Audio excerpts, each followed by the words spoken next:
Welcome back, everybody. Here we go. We are live, Jody. We are live. Hey, good morning, Ryan. How you doing? Everybody in the chat, how is everybody? And before we get down to this star-studded show, as always, don't forget to like and subscribe. Of course.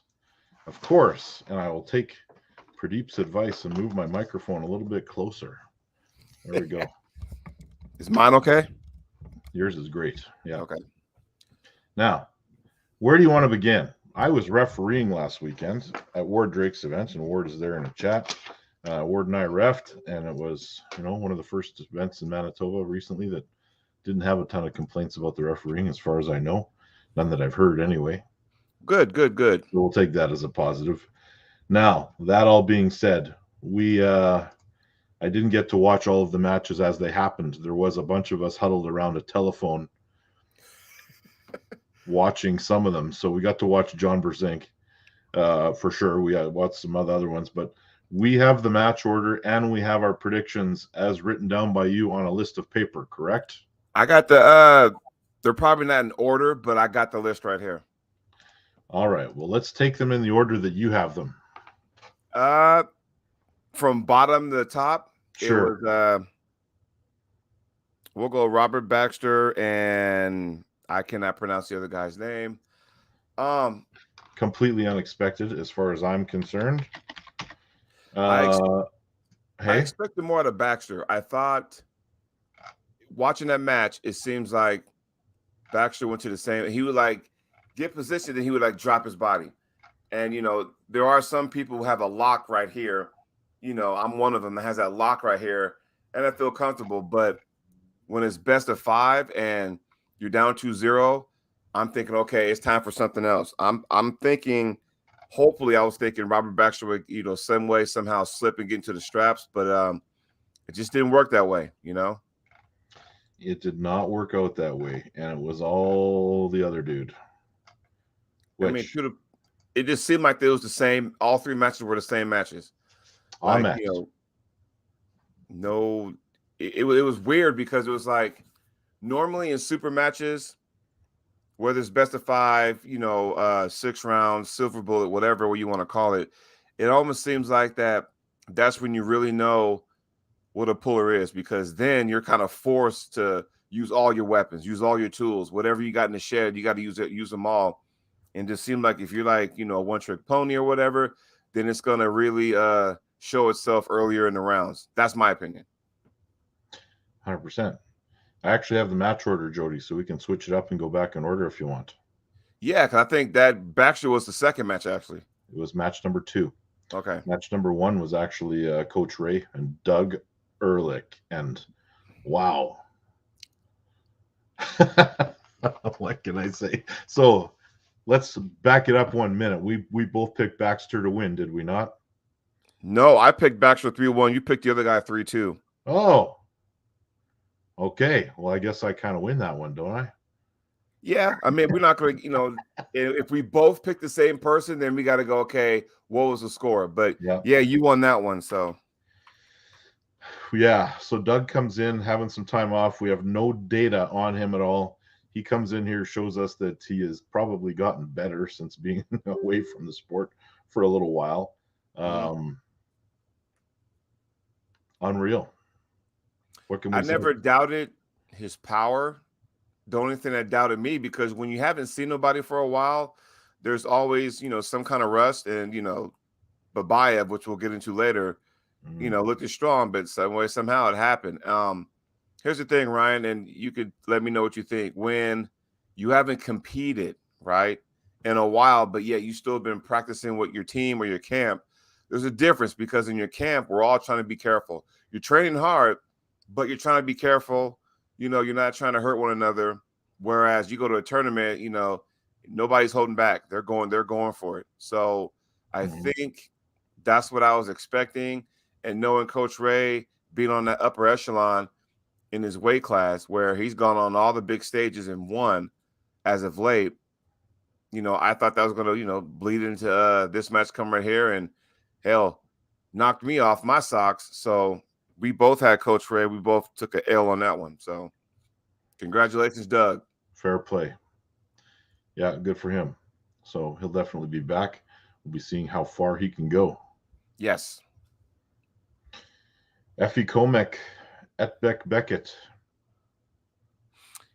FA130. You win that one because you picked him in 3-0. I picked him 3-1. Now he looked pretty big. He looks like he's big and in good shape. Yeah. And looking at that, it just seems like, did he compete at WAF Worlds this year? Or I should say this past year? I got to defer to the chat. I'm sure somebody will give us a heads up in there. I am not aware if he did or he did not. Because we had quite a few people who competed at WAF Worlds that were on this card and did fairly well. And I was like going, okay. And this, goes back to the argument of, WAF and IFA and all that kind of stuff. And I'm telling you right now, when it comes to this event and you want to put into the argument of which is better, WAF or IFA, I mean, let's be real. I didn't see too many IFA players up on the stage this past weekend. Jay Clean makes the comment he must have had a war prior to losing to Betek in Beckett in WAF. Or Devil's Advocate. Oh, you know what? Thank you, Jay Clean, for putting that up there, because if FA lost to the guy he just beat over the weekend at WAF, it makes you wonder which is bigger. If you lost, I don't know if it's for the title, but you lost to the guy at WAF, and I know that stings anybody who loses at WAF. And then the guy you lost to, you have a rematch with him at Inga's event. And does that stop the bleeding, or does that okay, you know what? I beat you, maybe not on the WAF stage, but I beat you at, East versus West. Does that still, do you still hold that in high regard? Well, I would say yes, but the interesting thing for me would be, and he is, of course, not obligated to this at all. If he were to go back to WAF, could he beat him? Well, I mean, if it's the first matchup, I'm sure he could, because now usually what happens is that whoever has the last win has an advantage, but that didn't work. That didn't mean anything this weekend. So yeah, and I'm not trying to be presumptuous either, but the preparation for East versus West and the preparation for WAF be very, very different.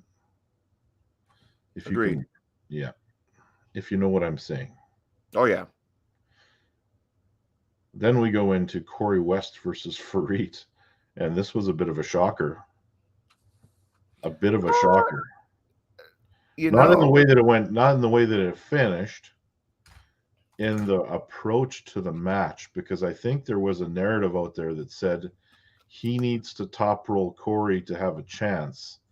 And he did the complete opposite and gripped him super deep. Because the width of Corey's hand, it's very, very hard, or I should say very difficult to try to top roll that. I mean, you would almost have, if you would have considered top rolling Corey West, you would have to, in my opinion, get into the strap and hope that you can pronate hard enough to where his wrist even straightens up. Because in the strap, Corey's coming like that. If you can at least straighten that up in the strap, just like that, that'd be your best bet. I mean, it's hard to, top roll that guy. And he just said, you know what, I'm going for it. Can't fault the guy. He's going for it. And it went the distance. So it did. It was one of the better matches on the card. But I do feel, and this goes into Corey's second match, which we'll get to later, I feel, and then maybe it's just me, I feel like when Corey loses a match around, then for some reason his body language just goes, crap, he just does this, and he feels just, and like I said, and I think one of the bigger discussions today we'll talk about some of the reffing. I mean, some were good, some were not so good, but I think Team West really were fighting with the refs all weekend. Corey had it, Jerry had it, Michael had it. There's a couple of times where, Tulier was like, look, you start me like this instead of like that. So this didn't matter, but I could tell the frustration was starting to kick in. And I think it bled into his next match. That's just my opinion. But nonetheless, Corey got the win. And then there's the debate about energy expenditure in match one when you're pulling 2 super matches. Yeah. You know, and it's one of those deals where certain people can get away with that. Certain people can get away with that. We saw, what was it, the last East vs. West where Gasparini pulled 2 matches. You know, he put all his eggs in that basket versus Chafee, you know, which he didn't even care when it came to his left-handed match. And it's just, you know. No, at that point he was done. Right. Well, here's one that kind of surprised me a lot. Chance Shaw versus David Arabuli. I think we both picked Chance. No, I picked Chance 3-2. You pick David 3-2. Oh, did I? Oh, my God. We're going back here. I did not expect it to go down the way it did. And David won 3-1. Yeah. It's like Chance had one bullet and he fired it and it was successful, but it took so much out of him that he could not continue. So, I mean, one of the things I saw was the conditioning. And, you know, of lately, it was the theme was, I got to be big, got to be big, got to be big, got to be strong, et cetera, et cetera. And stamina played a major factor in this last East vs. West. It did so with John, Chance, Jerry, Michael, Georgie, whatever. It played a factor some way, somehow, you know. There seems to be, Jay, I put this up on the screen because I've actually heard this narrative a couple of times in other channels that there were some questionable false starts. Again, on a microphone, it's very hard to tell if something is a false start because there could be all kinds of weird stuff going on. But, I mean, if Chance was concerned about it, and he was, then it's hard to make an argument against it. And that will take a lot out of you. Yeah, because you got to remember, it's how many ready goes do you need? You know, and ready goes, I mean, not to mention, and I think one thing we're forgetting too, Ryan and everybody in the chat, that how much energy is somebody spending in the setups? You know what I mean? Like there's setups where like going, dude, well, like what the hell? You're burning so much energy in the setup. And 2 things, and this is where I'm guilty, Ryan. I don't know how you feel, but this is how I'm guilty of, where, you know, you're burning so much energy in the setup. It's like, fuck it, let's just go. I don't care. I'll give what I'll give, whatever. I just want to get this match going. And sometimes that can be the reason why I lose matches. I know sometimes, you know, you want to get what you can without, you know, the ref saying, no, you can't do that. But again, you're burning so much energy. And I think that plays a part because you do all that kind of stuff. And then there's an elbow foul or a false start. Now you got to reload and do the same thing again. Next thing you know, you may have 2 or 3 ready goes before actual matches, you know, won. Well, in a perfect situation, you do it 3 times and you win. What if it's 4 or 5? Exactly, you know. So each match could potentially be, you know, 2 or 3 ready goes. Yeah, I mean, and then how many? I mean, do we? And if you want to highlight the last comment, because that is true about transitioning. You know, at some point, you know, there perhaps was a point where Chance Shaw could have transitioned to a press. I was kind of waiting for that because, again, side pressure, harder and harder and harder. You know, at some point, they're getting ready for that. You can position your body where you can absorb that side pressure hit. If that's all you got in that bullet, then it's saying it goes back to what I was saying. You know, in supermatch format, you got to have more than one move. You got to. Yeah. Endogus versus Nerdolette. I remember, what were our picks on this one? Because I think I lost. No, you got it. I picked Nerdolette. Yeah, 3-2, and he won 3-0. My God, I better just start asking what my pick was before I say it, because I definitely know what it is on the next match. But yeah, we had some insight from the chat and some insight from Pradeep on this one, I think, before I made my pick. And yeah, your thoughts on this one? I expected more from Endogus. I was shocked, but I was shocked with a handful of matches I saw anyway. And I was like going, oh my Lord, you know. Oh. Jay Clean, interesting. I did not know that. So it wasn't a catch weight, apparently. Well, it became a catch weight. So I wonder what the consequence was for coming in over the previously agreed to weight. Because I know in fighting, there's all different kinds of consequences. Some you forfeit like a portion of your prize money or your purse that you're promised.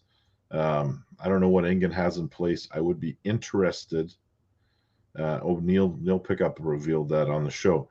I would be interested to hear what consequence there is in a major super match card if somebody just ignores the weight cap and comes in anyway. Was this before? I'd be kind of curious to know, was this before or after the match? Because when the match was done, he still had the helmet and the shield, did he? I don't know. I thought I saw him with the helmet and shield. I think Travis was the one that actually presented it to him, if I'm not mistaken. I mean, I could be wrong, but I thought, you know, he still had the helmet and shield. So I don't know if that's I don't know how that works out. No, me neither. Now, the heartbreaker for me, because I don't want to see my countrymen get hurt, but Curtis Cameron versus Zurap. Yeah. And, man, that's the big risk of when you do an open top roll King's move type of style, is it puts a tremendous amount of strain on your lower bicep. And I talked to Curtis a little bit. I reached out to him after, said it was a partial tear and he's taking some time off. So it doesn't sound like it's going to require surgery, but it was basically a 2-0 win at the end of it because Curtis withdrew due to injury. I saw, and you said open top roll, and it just seemed like he was holding. Like it seemed like he never went. He was just kind of absorbing, you know, the hit, and you know, like because Zurab off the go was just boom, and it seemed like it was just ready. I'm gonna try to catch it here. So I don't know if it was a catch here, open top roll, however, but you got to stop him here instead of catch him out here because then you're exerting so much energy in that big ass bicep, and it just seemed like he was using it a lot to where he tried to surge this way, sideways. He just opened up even more. I had heard that was part of a strategy that he might employ was using a King's move. And I think how often the question would be, how often is he training that? Because if you're going to come here and go, you know what, I'm going to try this for the first time. And at that level, against that kind of opponent, is that something you really want to try? Well, he used it against me. However, his arm was pretty straight, and he got a foul when he did it with me because he was on the losing side of the table in a downward humerus position. I don't think he was that far extended against Zurab. He wasn't below the table. Right. He wasn't that open, and his bicep was still holding a relatively good angle, and then it let go.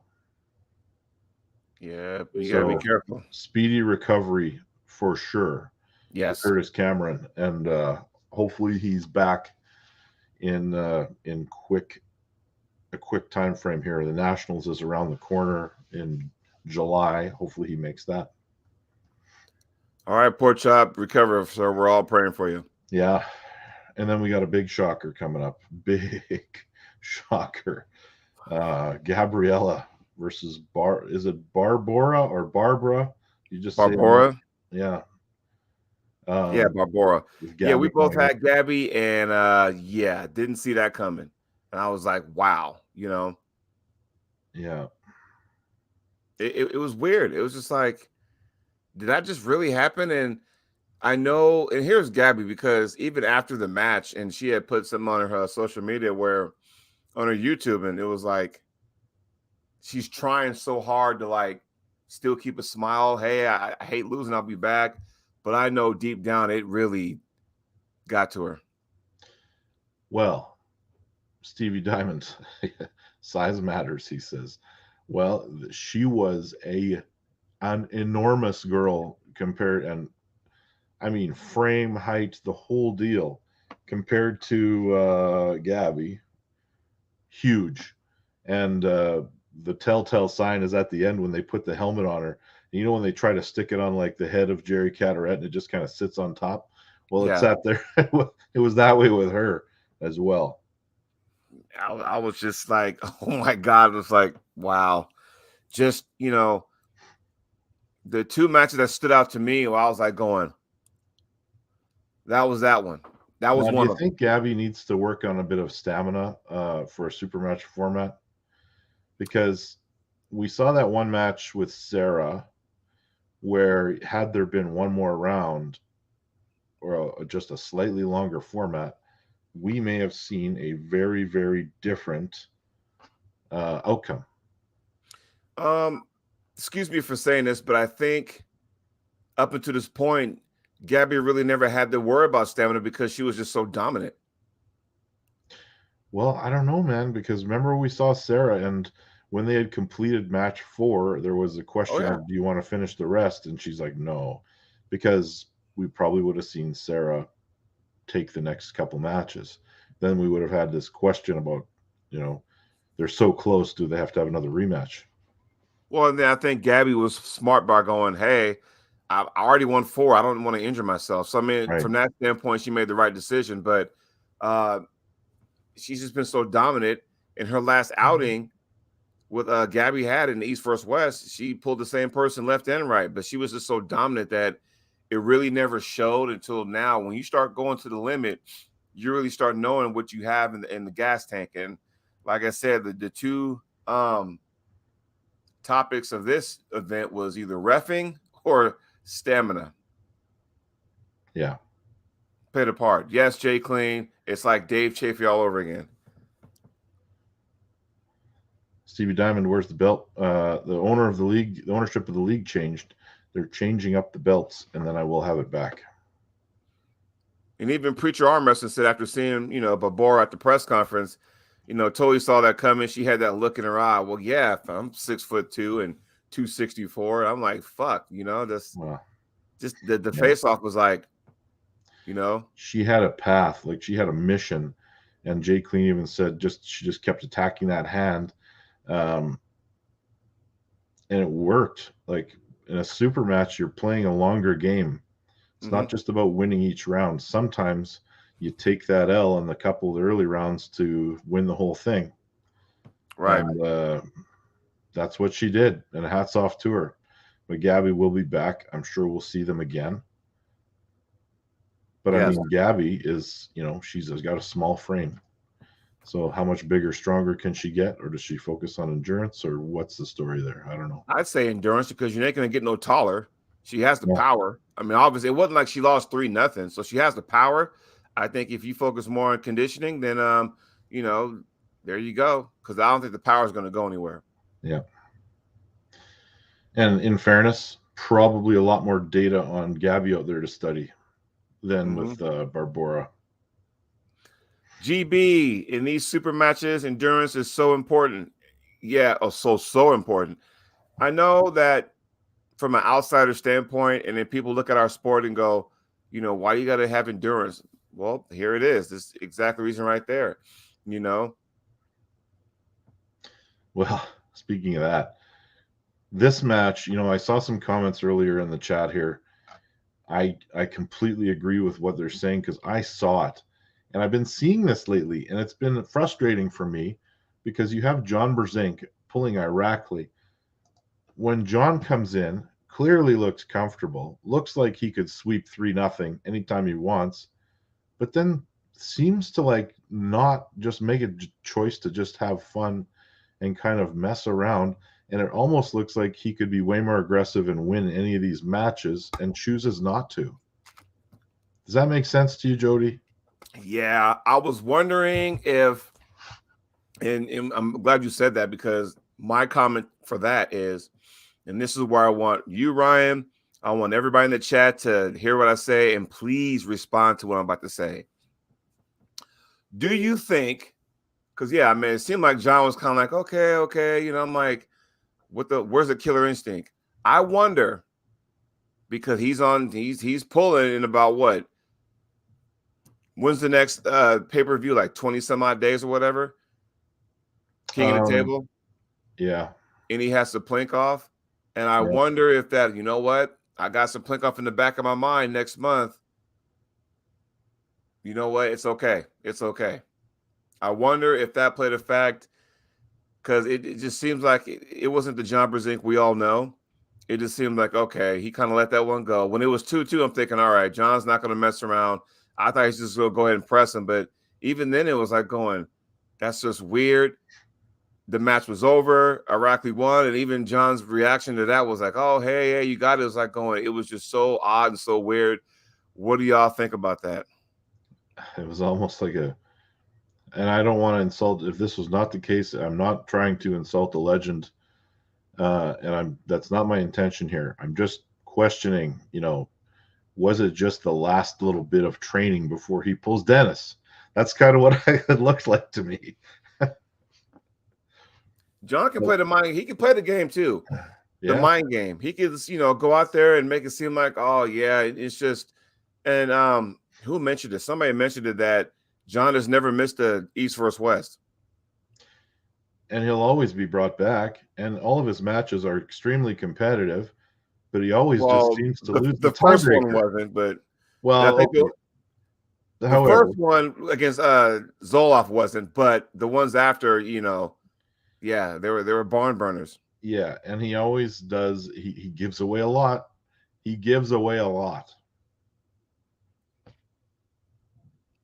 So when he had him here, right, and he's out here, and Irakli was pressed, I'm thinking, just plant that elbow, right, side pressure, move over it, and just do that. That's all you could have. It just pivot off that elbow. If you pivot off that elbow, you got the match. But maybe Irakli was having so much pressure going this way that he couldn't do that. He would lose his hand as he was trying to, transition. I don't know. That's what it looked like, but it just seemed like it wasn't the aggressive, the vicious version of John, which made me look like Team West. What the hell happened over the weekend?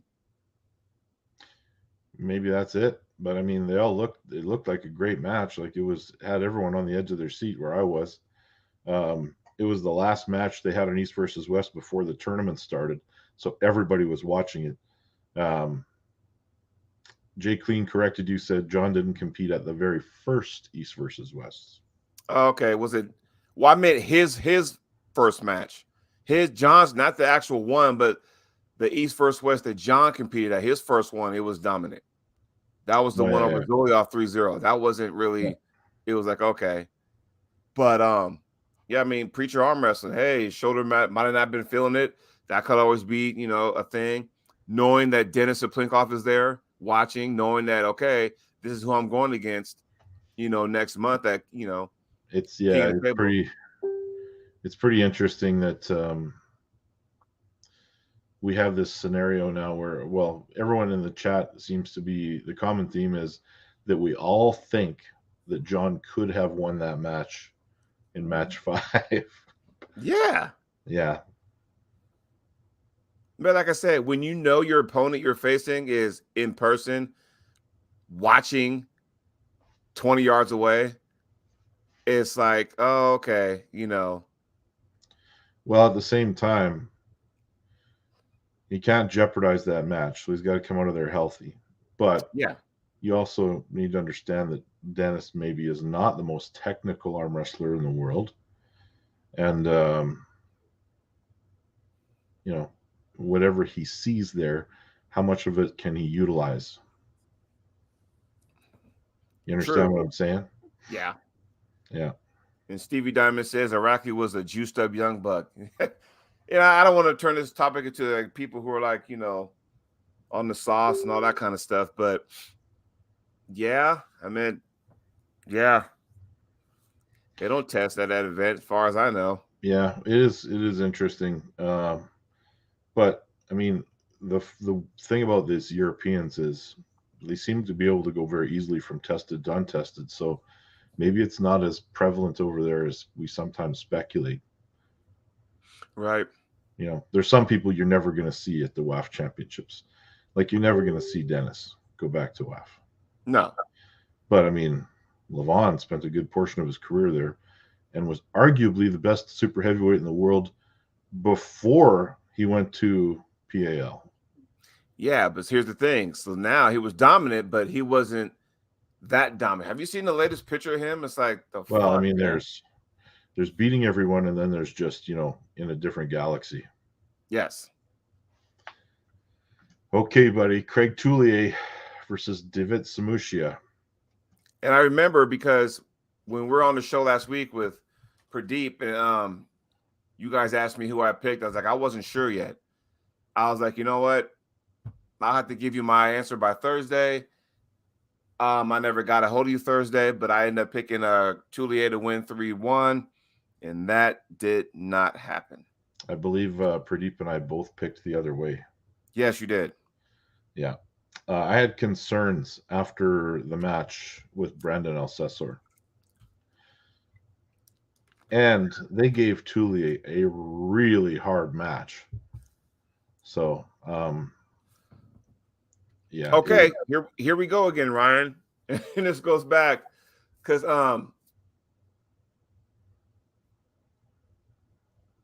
Tulier, Alcesor had a war, right? Okay, had a war, and I wonder when you pull back-to-back matches, right? As in back-to-back months, high caliber matches. And John, we're going to find out with John at next month against Saplinkov. So Tulier pull Alcesor, right? Barn burner, 3-2. Brandon wins. How much did it take out of Tulier going into this match? Because guess what? On that same day, in that same venue, Paul Linn lost to Pablo, and then he had to go pull, Babayev. So my question to you and the rest of the Can-Am Connection Nation out in the chat, do you think pulling back-to-back matches of that high caliber benefits you, or is it, was it not a good idea? Because, and I'm starting to wonder, like, okay, was it really worth it? The worst feeling in the world is getting into a situation that you didn't think was going to be as hard as it is. So when you go into a super match and you've got another one booked for a month in the future, sometimes you look past that first opponent and you either lose that match or that match is extremely more difficult than you anticipated. And you think you can just kind of skate right past that match with no worries at all and just continue on your training and preparation for the next one. But then it takes a whole bunch of stuff out of you. So the same could be said between Paul Linn and Craig Tulier. Right. And with that in mind, maybe John could have won that fifth match, but maybe it would have taken enough out of him that would have impacted the rest of his preparation for the arguably bigger match at King of the Table. So do I think it takes something out of you? Absolutely, I do.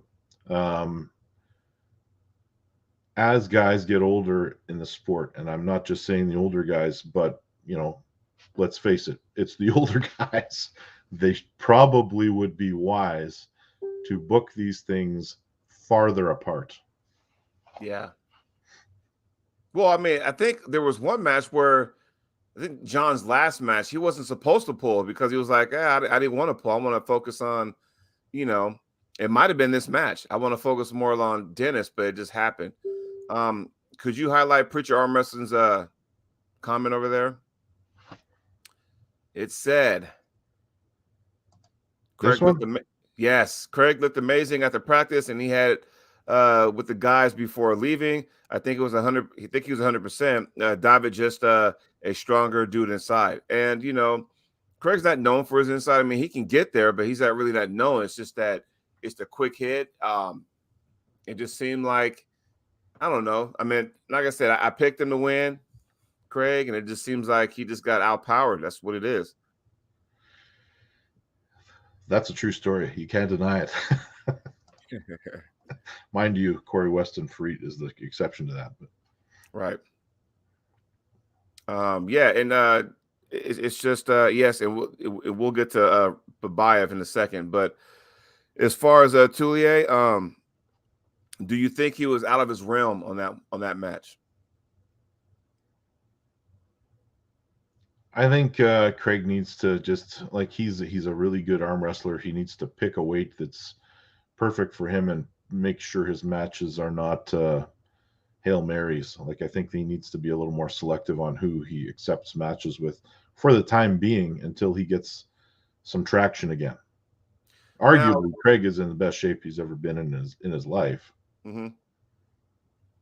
Well, here's a question because if someone offers you a match and you may think that, you know what, it's my opportunity to be on a big stage. If I say no, will I ever get that chance again? You know, Hard to say. Do you know what I'm saying? You go out there, you make happen and say, hey, I'm gonna give it my all. I hope and pray that, knock on wood, I get the call to come back again and redeem myself if I lose, or call and get the call again and say, hey, I'm ready to do this again. So I don't know. A lot plays into that. I'm just speculating. I'm not saying that that's what's going on, but I'm just speculating. Don't worry, guys. We will get to Paul Linn in a few minutes. We've got a few more matches. Alazan, I think I said it right this time, versus Oleg Petranco. We both lost that one.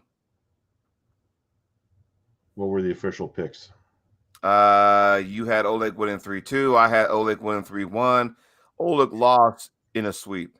Yeah, and I would have probably it would have been the last match that we saw of him that would have influenced that decision. So here we are. I mean, that Alazan dude, like, whoa, pure dominance. Yeah, what else can you say? When somebody just crushes someone else 3 matches in a row, there's not much to say about it. Not a lot of controversial, not a lot of rough stuff, but no, it was good. Congrats. He did what he needed to do. So congratulations. And now we have the right-handed match. We've got Artem, who is a super heavyweight out of Turkey. That's an amazing arm wrestler, and he must be because of what he did with Corey West.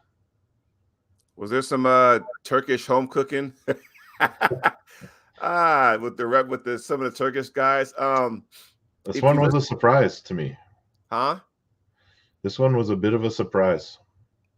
And this goes back to, unless you're Morozov, how often can some pull 2 matches in one event and still dominate, I should say? Because everybody was saying, I don't know, if you pull 2 matches, you may put all your eggs in one basket and match in the first match become the second match. On the other hand, I don't know how much you'll have left in the tank.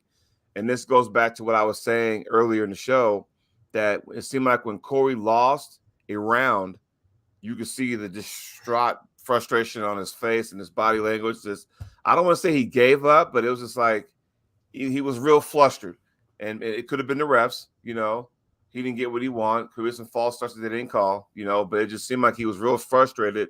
And I really thought that got the best of him, which is, he lost 3-0. At the first East versus West match, they actually offered me Artem, and I'm a little surprised it took this long to get him on the card. I couldn't make it, but he looked big and strong, and he's also a former WAF guy. There you go. Arm Wrestling Fan says Corey has no technique. As far as, because he's just straight side, it's just straight side. Oh, Neil's in the chat. Neil, good morning. Good morning. How are you? Well, I guess it's, good evening or afternoon where he's at, but welcome to the show. The thing is with Corey West, right-handed, and like I said, it just seemed like, he got real frustrated. And you can see it on his face. He was just, I don't know what's going on. It just seemed like that was a lot of members on Team West. You know what I mean? That was just. Yeah, the thing is, when a guy is overpowered and someone's dominating you, it sometimes looks like they do not have an adaptation, or they don't have the technique to do something against their opponent. And the fact is, they could be trying desperately to try something differently, and they just can't. Mm-hmm. So when someone's just that much stronger, there's not much they can do to adapt. Right. And it doesn't have to be. Like, the numbers won't be staggering on how much stronger he is than Corey. Just positionally, it wasn't working out. But I mean, honestly, he has nothing to hang his head on. No. You know, Especially I still because think you got a guy that's, you got Corey West, who has pulled a hell of a match first on the other arm and then goes into this one. Yeah. Here's the thing, guys, in the chat and Ryan. Here's what I'm thinking. I'm even though Corey lost that match, right? Dominantly, he lost 3-0 in the right hand. Corey has nothing to be ashamed of, because you know what's waiting for him. Honestly, I think once Morozov is healthy again, that's going to be the next match for the left hand super heavyweight title right there. 100%. That is so. If I'm Corey, I wouldn't hang my head too low about that match, because you have a bigger match coming up, and it's only a matter of time when that happens. Now, the question is Corey going to be offered another left-hand match before Morozov is ready? Because Morozov's been grinding at each one of these events, and so he told Ingen, "Hey, I'm going to take some time off, rest up a little bit." So I think now, the next time he's available, hopefully it will be sooner rather than later. That's going to be the match. That will be the headliner, in my opinion, for the left-hand super heavyweight title. That's just me, though. Yeah. All right, then we got Farid versus Gennady. Gennady needed this match, I think, to put his name back in the and he did it in dominant fashion too. After his loss to Jerry, I think, and it seemed like he does this, oh, hey, I beat Chafee, lost to Jerry. Oh, hey, I beat Farid. Okay, he needs that to get back into the mix, and he did it in dominant fashion. Yeah, he did. His valleys are not nearly that deep, though, as far as like losing to Jerry. I thought that could have went either way, to be honest. It wasn't. Of course, Jerry also can make anybody look good and drag out a match unless he doesn't make a habit of absolutely crushing people. Normally, Right. He gives away a little bit first. But yeah, Gennady is good to see him back with a win, and he's right there at the top of the food chain, I think. So it'd be interesting to see what's next for him. Yes. Maybe you got a guy like, it wouldn't be Chance Shaw coming off of a loss, but it would be, there's a few options out there. Georgie. Yes. If I'm Georgie, I would fire the people in my corner. And we'll get to that. I'm sorry. Tell us more. I've never been so frustrated. Now, don't get me wrong. I was pulling for Jerry all the way, but what I saw and witnessed, and we'll get to that. And Neil, you're in the chat. Please give us some insight and speculation and correct me, because I might say some stuff that might be off the wall. But we'll get to that. That's the last match. But go ahead, Ryan. What we got? All right, Paul Linn, the one everyone's been wanting to talk about. I picked him. Yes, I picked him in the upset, and people in the chat thought I was crazy. But once again, we as arm wrestlers never want to see people get injured. Porchop, Babayev, speedy recovery. Prior to that, though, I was like, okay. Now the first two pec tear, like yeah. Was it a pec tear? I think so. Yeah. Here's the thing. And I was going for Paul. I'm thinking, okay. After the first two matches, I'm thinking, my head dropped. I was like, damn it, But match 3 is when I really saw Paul be aggressive. Paul's a nice guy. It's hard when you're a naturally nice guy in life, because I'm a nice guy in life. It's hard for me to dig deep down and be a dick on the table, be this evil guy. I can't. I'm not wired that way. And it seemed like when Paul actually had to get, he's back against the wall, right? He's down 2-0. He has no more bullets in the chamber. So he got real aggressive. And then that's when Rustam's pec blew up, because Paul really got aggressive. And, for me, I thought that was a turning point. But with the injury, it is what it is. We never want to see anybody get injured. But at the same time, I don't want Paul to hang his head low, because after all, he got the crown and the shield. Maybe not the way he wanted to earn that, but he got it nonetheless.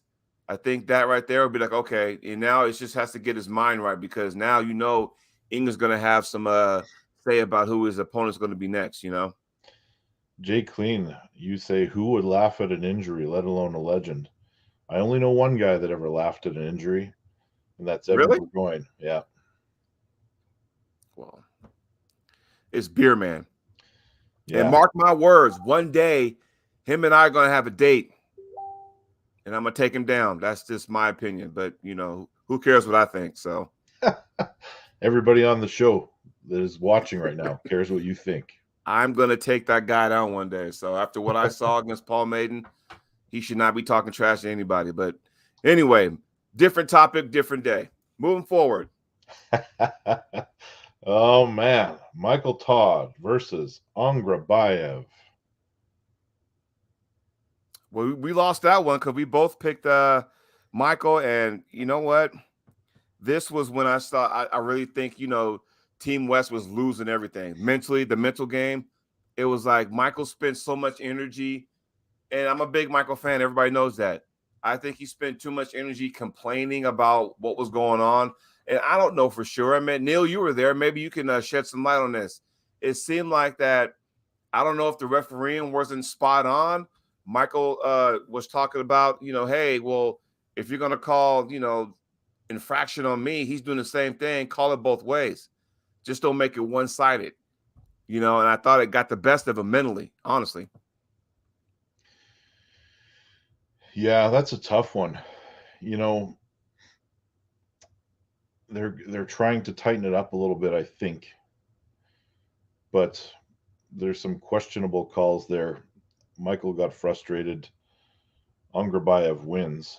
And Ungerbayov is an incredible arm wrestler. So let's not take away the victory on this one. No, I mean, if you look at Ungerbayov, I mean, he was calm. His head was in the game. He's a technician. Yeah. And yes, I thought, Michael dropping down in this weight category with that strength would be the de facto. But it goes to show you not always the biggest wins, not always the strongest wins. You only have to be strong when it counts. So in this fashion, Unger, hey, he was stronger in where he needed to be strong at. In those, right here, like Todd's going here, he's just being calm. He was real patient during the entire match, and that I thought was the bit, that's Scott, what it was. I'm trying to be more diplomatic here. When I said questionable, he corrected me. Ooh. How you pronounce that name? Is Legia? As soon as Michael started smiling? He makes a good point there. When Michael starts doing that, it's kind of at an end. That's a good comment. You want to know why? Because that's exactly what he did. Yes. As soon as Michael started smiling and laughing, I knew he accepted defeat already. He completely lost his warrior mentality. You know what? That's probably the best comment so far. You want to know why? Because the fact that that's what happened with him and Devin at King of the Table. When it was like smiley and jokey, it was done. Yeah. If you go back to that match, and if y'all saw the match, you know what I'm talking about.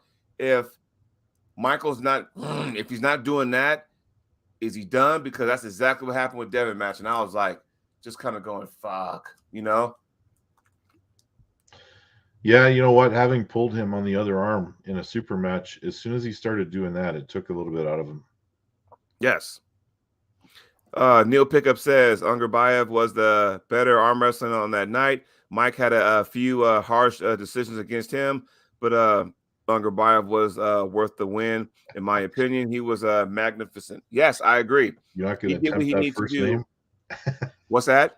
You didn't want to attempt the first name, eh? Krabby Gale. Yeah, I'm just sorry, guys. For so long, I thought Ungerbayov was like first and last name, but Kurdigali, I believe, is how you say it. You know what? I got to start getting used to his names. I really do. I think, he was just so technical. How many people at that age, and I think Travis might have said that, 28 years old, he's beaten Michael. He's beaten Brzenk. Now, is he going to be one of those guys that's untouchable? So What weight category is that in? Because I think Prudnik is the weight class above him. Yes. Yes. Okay. Because that'd be an interesting match. But if he's a weight category above, then I get that. Well, How many when he weight goes categories into is the heavier, when he moves into the heavier weight, isn't Devin the sitting champion? Yes. But here's the thing, though. My question would be, because how many weight categories do they got? Because if you got Devin who in Prudnik at that weight category, Devin's the champ. Take one weight class down. Now you got Ungerbayov, and then the one down below that, I believe, is Paul Linn now. So how many weight categories do they have at champion? I'm just kind of curious, you know? Yeah. Here's the question, though. Michael's taken a few losses here, and now he's taken one in a lighter weight class. What are you going to do with Michael at this point? Well, don't forget, Michael's on his journey of 100 first place wins this year. I know he's going to be busy with that. I don't know. Good question. Does he go back? The match I never wanted to, I always wanted to see, and it was booked at one point. And I wanted to see it. Mm-hmm. And it probably makes more sense right now because they're both coming off a couple of losses. Is Matt Mask versus Michael Todd.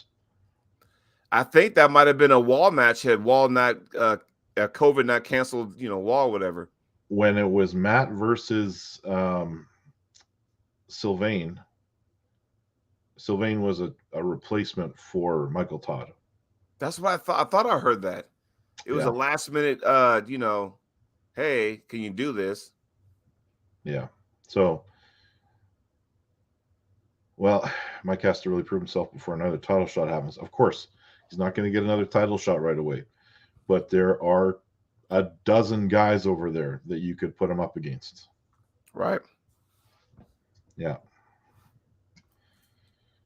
Yeah, I believe you, Neil, that Ungerbayov would beat just about everybody.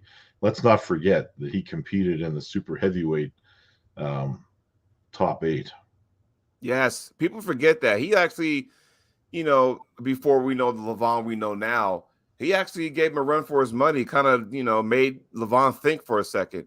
Not too many people do that. I mean, Levon still won, 6-0, but he made him think. Yeah. So there is an opening. There is an opening. Yeah. Well, we're at the last match. People are gonna hate me when I say this, but Georgie it's okay. Spetkov. Ryan, SB, Neil Pickup, everybody in the chat, Can-Am Connection Nation. Listen, if I'm Georgie, I would find some different people to be in my corner. Elaborate. I can't tell you how many times I've seen opening after opening after opening for him to win. Now, before I get into all this, I picked Jerry to win. Okay. Now, as did I. I'm trying to find out, because it seems like what I saw with my eyes, and it could be bad, whatever. What I saw in my eyes, Jerry pulled not to lose instead of pulling to win, right? And again, during the match, I don't know how many times Jerry's complained about, hey, watch his elbow, watch his elbow. Fucking Jerry, just pull him. Just pull him, beat him, do what you got to do. But my biggest issue with Georgie was that going, how many times can you pull somebody where the strap comes off? Like, dude, there were so many times where you could have just pivoted and go for a press, or even Travis was saying it in the commentary, just fucking stand up and go at him. There were so many openings, and then you kept going to the same thing over and over. And, again, we talked about conditioning. I think I heard the microphone. They were like right here, a lot of heavy breathing, but it's like going, you and I talked about earlier in the show, Ryan, where how many ready goes do you need, right? You got two big guys exerting so much energy, and then the strap slips off. You got to restrap. Dude, have your quarterman going, hey, hold on to this time, or, don't allow that to happen where the strap comes off. I mean, I think it happened like 3 different times. I'm like, dude, try something different. because what you're doing right now is not working. And all you're doing is just burning yourself out. Try something different. Because now if Jerry's going to think, oh, if you're going to do that, I'm going to be like that. And Jerry was out here a lot of times and was still holding. So kudos to Jerry for absorbing. And first of all, there ain't too many guys that can outweigh Jerry from a standpoint, on that table. And Jerry looked the kind of thing compared to, Georgie. But my point being is that you got the guy out here. You got to finish that. You got to finish that. And it was just driving me crazy.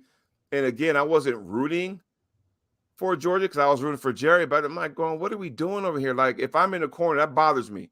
If I'm in the corner, I'm doing something stupid. Hey, pull me aside. Go, hey, try this instead. I don't know what they were saying to Georgie, but I kept seeing it was same result after same result after same result. Like, what in the flip are we doing? Sorry, guys. That's how I felt when I was watching Tulier versus El Cesor. I felt like I just wanted to yell. Just stand up. Just stand up and press. You had a wide open door there to walk through. And you just wouldn't do it. Now, I see what you're saying when you say Jerry wasn't pulling to win. He was pulling not to lose. However, I think one of the points to consider is that in order for Georgie to get into a position where he could deal with Jerry's press, the path to that might be off the pad a little bit. Right. It just looked like, and I hate to compare matches, but it seems like Jerry was more aggressive versus Gennady than he was with Georgie. Yeah. I mean, think about it. How many times did Jerry pin Georgie? Seriously, like, of the 3 wins, 2 of them were, because Georgie elbow fouled. I'm sorry, but, like I said, and, I'm not going to, I'm not a Jerry hater, but I'm like, Jerry, you're representing our country, North America, USA, Team West, call it what you want. And I'm sorry, but if I'm Jerry, I'm thinking, I got the win, but, am I really proud of that? It's interesting to say all this, but, that's just how Jerry pulls. He's not going to change now. However, when you're considering all of this, does he have a shot against Levon? I'm sorry. Here's my theory, and before I give you mine, Dan Woodley, he said, did Jerry give his hand and wrist, or did he lose it? I think he does what he does. I mean, people are going to top roll that to try to get high on that, so it's just going to flop over. But my argument is that he really wasn't aggressive.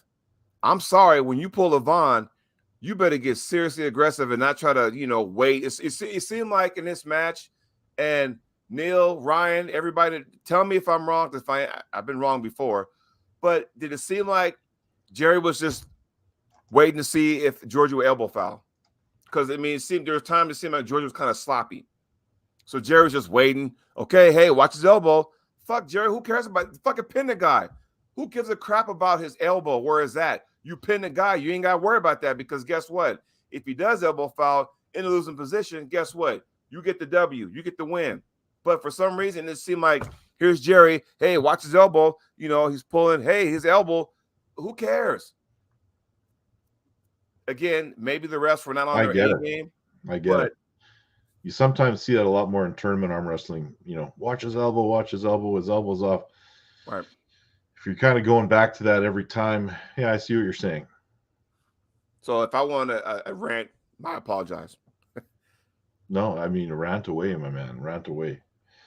So on the wrap of the whole event, what do you think? What do you want to close the? What are your closing thoughts? I don't want to, I don't want to make everything about the refs, but it seemed like they had a hand in this. Not that they were cheating, but just to the point where we, as Team West, we'll put it to you that way, it seemed like Team West had more issues with the reffing than Team East did. That's my take back from that. Yeah, and you know what? I'm going to play devil's advocate just a little bit again. Okay.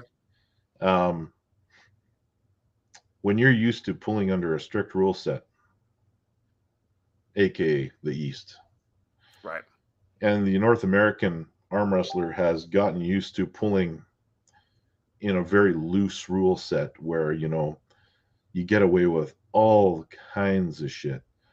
We'll use Wall as an example. There's a lot of stuff to get away with there. There's lots of loose refereeing around. There's been this movement of loosening up refereeing so that we see more pins and not fouls. It's very hard for an arm wrestler to go back to a strict rule set when they've been pulling. We used to talk about this when I first started. Mm-hmm. There was some, let's say, poor refereeing just south of the border in the United States. And when we would go to these small events, we would all of a sudden be in trouble in these matches, and the veterans would say, you need to start cheating a little more because they're doing it to you. Right. But coming back and doing it the other way, you know, that can be a real challenge. So how much of this is ingrained in them that they're just, you know, they're going to get called on stuff they don't normally get called on? Well, remember when was it 2015, I think? And, you know, Barbosa would always, you know, because Wall was what? 3 elbow fouls, and then it's a victory or whatever. And that same year after that Wall season, Marcio went to Nemiroff, a favorite, and elbow fouled out of his matches. Like, you go to Wall finale, and then 2 months later, you're in Nemiroff in Poland, and all of a sudden, your elbow's bouncing around, you get dinged for it, and it's like going, crap, you know? So this comment, I completely agree with. However, those rules already exist. The problem is referees soften them, or they get to the point where, and I'll use Devin as an extreme example, there's some intimidation going on, there's other stuff going on, there's so many shenanigans going on that you lose track of it all, and ultimately one guy ends up with an advantage. The only way to do that is for a referee to have complete control and not be afraid to give out warnings and fouls as they see fit. And that can be for reasons other than just elbow foul or king's move with the downward humerus. There has to be a professional foul or an unsportsmanlike conduct foul. And then you can do it. The referee is the law, right? Yeah. I guarantee you, if you don't knock it off and the rest is all right, you know what? Foul. You'll stop. They will stop. Yeah. They will stop.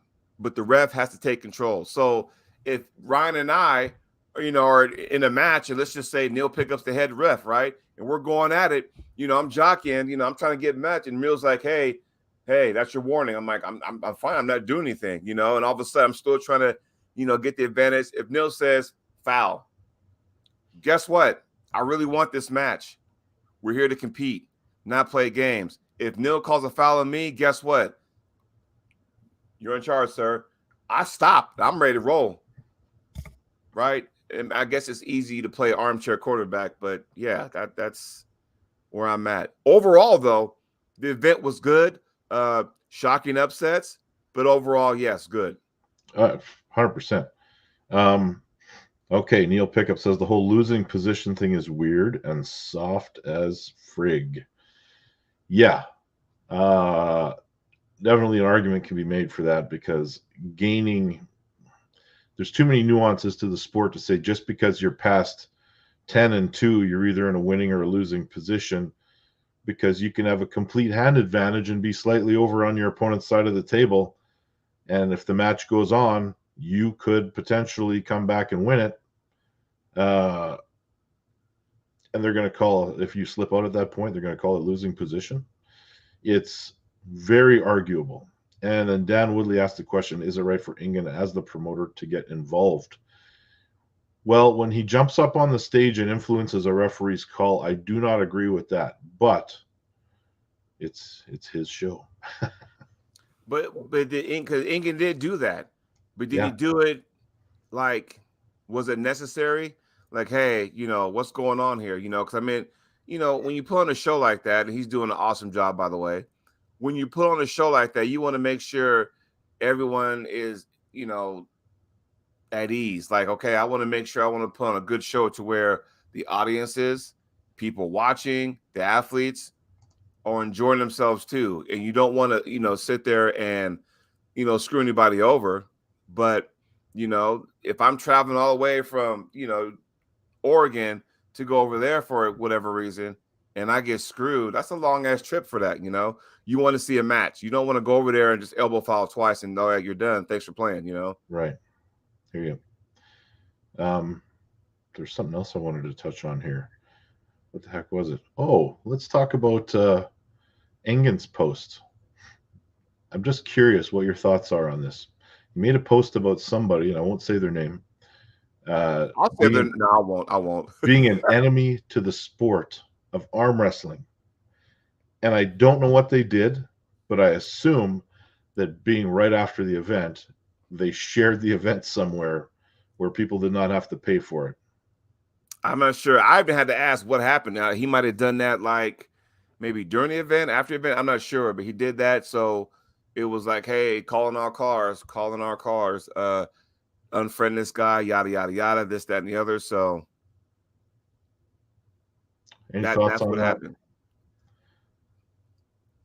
So that's pretty much what happened, Yeah, Preacher Arm Wrestling said they streamed the whole event live. Oh my God. Okay. Well, if it was the UFC, they would come after you and you'd get a fine or something. I don't know if there's the ability to do that or if it's copyright protected, being that Engen's over in Turkey and we're here. Right. It's not there anymore as far as I can tell. But what's not there anymore? Whatever he had shared or posted. Oh, okay. But yeah, that is horrible that someone would live stream a pay-per-view event like that and just kind of throw it back in the face of the promoter and call that promoter all kinds of different things, even though technically, yeah, I don't want to dive much more into it than that. But well, the thing is, though, we're trying to get this sport moving forward.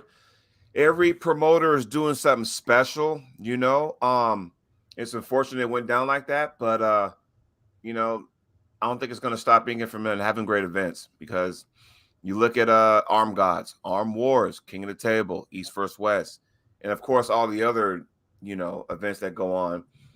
Promoters are doing something different. It offers things for different arm wrestlers, different types. They like Arm Gods. What I saw offered matches and offered, this is what we got for you guys. It may cater to those people. Arm Wars cater to those people. East vs. West to these guys. King of the Table to those guys. They all offer something. I don't think it's going to stop him. I don't think it's going to stop him from having matches. But yeah, that's kind of messed up. Yeah. Oh, the Welsh Wolverine Arm Gods got shared too. Wow. Well, stop doing that, everybody. They're not going to listen to me. However, I did notice that the major channels, none of them, as far as I could tell, used any footage. There was only a still image or two here and there, which I think is perfectly acceptable and probably permission granted from the promoter as well. Right. Or if you're like Neil and do Arm Wars, no one knows a goddamn thing. Until it comes out. Yeah. No one knows nothing, which is good because you want to protect that brand. So I'm glad Neil, do that kind of stuff because, hey. Hey, listen, you could watch, what was there, 16 matches at East versus West for $16 on a Saturday. Or you could pay $80 Canadian and watch 5 UFC fights. There you go. But the undercards are free though. Yes. It's when you get to the main events where it's like you got to chip in. So Yeah. Yeah. So before we wrap this up, what's next for you, Ryan? What's on the horizon for you? I have nothing on the horizon. Currently, I am in a political battle between the Canadian Arm Wrestling Federation and some other groups, which shall remain nameless, but it is all in an effort to take our rightful place back in the World Arm Wrestling Federation. I hope that goes good for you guys, because I know you were kind of dealing with that. So hopefully nothing gets out of hand. No, I don't think it will, because it's not a war it's not a hill we're going to die on. So, I mean, at the end of the day, it's going to be up to WAF to step in and figure it out. And if they truly want Canada back, then the ball is in their court. There you have it. There you have it. Yep. All right, my friend. Until next week. Thanks for watching, everybody. Yes, sir. Take care. We'll see you guys next Monday. Thanks for chiming in. We'll talk to y'all soon.